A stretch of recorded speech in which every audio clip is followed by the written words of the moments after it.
Hello. We recently posted how happy we were with the Gamevice controller.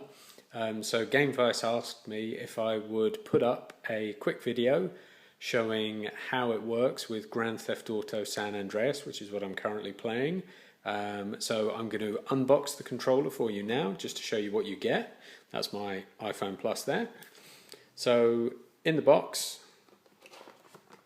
small set of instructions, which you don't really even need. It's about one page to look at, so it's very straightforward. You have the controller, which is very nicely made. I'll take you through all the bits in a minute. And charging lead.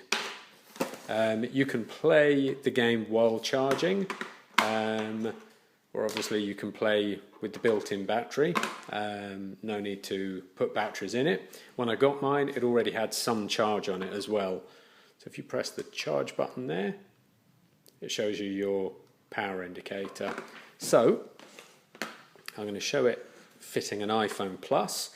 So taking you through the controls briefly, it's very, very reminiscent of a PlayStation controller or a PSP. You've got the these direction buttons here. You've got D-pad, you've got fire buttons, we have a pause button and a battery indicator, and we have 4 shoulder buttons as well. Underneath we've got headphone socket and we've got the power socket. I've got the iPhone Plus. This will fit the smaller iPhone. If it does, it still sits in there, but the controller sits slightly bigger than the phone, whereas the Plus fits perfectly. I wanted a Plus for gaming because I wanted the largest screen possible, and I wanted the controller because I didn't want my thumbs all over the screen while I was playing. So to set the size smaller, if you have the smaller phone, you just click that and the lock button will lock. As you can see, that wouldn't fit an iPhone Plus. And if I unlock it and slide, it's now ready for the iPhone Plus, and this is as quick as it takes to put it all together. It took me a while to figure out how to do this bit. I couldn't work out how to get it in. This is rubberized, so you just have to pull, it stretches, clicks in, and from there you're ready to play the game. It's that easy.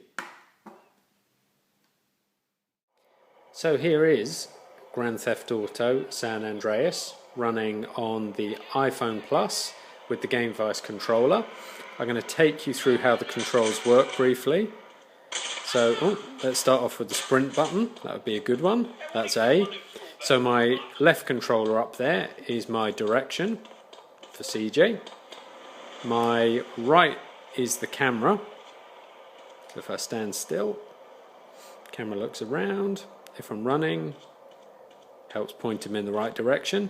So as you saw, A sprinted, X jumps, B is my attack or fire button, Y is getting vehicle, and this is crouch. The shoulder buttons, the front ones, cycle through weapons.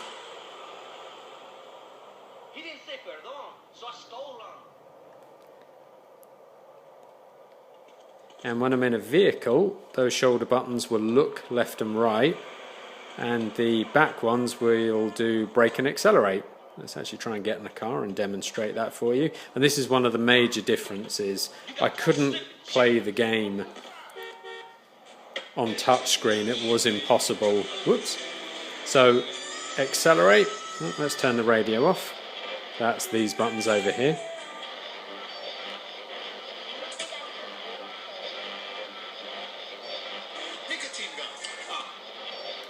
As much as I like the radio. There we go.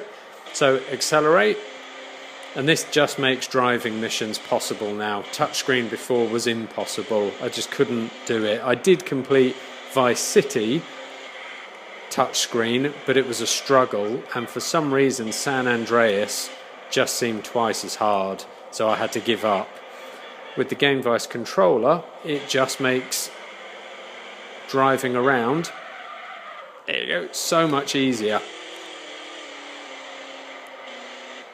So as I say, the other shoulder buttons will look left and look right.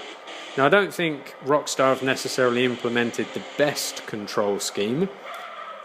There are a few improvements that could be made for targeting and shooting. So back right is target, and then B would shoot, and then I can take targeting off. But they're a little close together to target and shoot. I'd have preferred if targeting was on the left and shooting was on the right, but that's Rockstar rather than the controller.